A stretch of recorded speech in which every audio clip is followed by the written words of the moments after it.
Question खूप important येतो पेपरसाठी, identify the endothermic आणि एक्झोथर्मिक रिएक्शन, राईट. तर एंडोथर्मिक रिएक्शन म्हणजेच काय, जी हीट आहे ती काय केली जाते, ॲब्झॉर्ब केली जाते, म्हणजे एंडोथर्मिक. आणि एक्झोथर्मिकमध्ये काय केलं जातं, जी हीट आहे ती रिॲक्शनच्या बाहेर सोडली जाते प्रोडक्टमध्ये, राईट.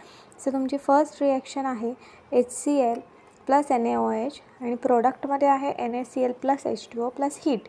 ठीक आहे. तर ह्याचं आन्सर काय आहे, दिस इज अ एक्झोथर्मिक रिॲक्शन. का, कारण हीट इज इव्हॉल्ड.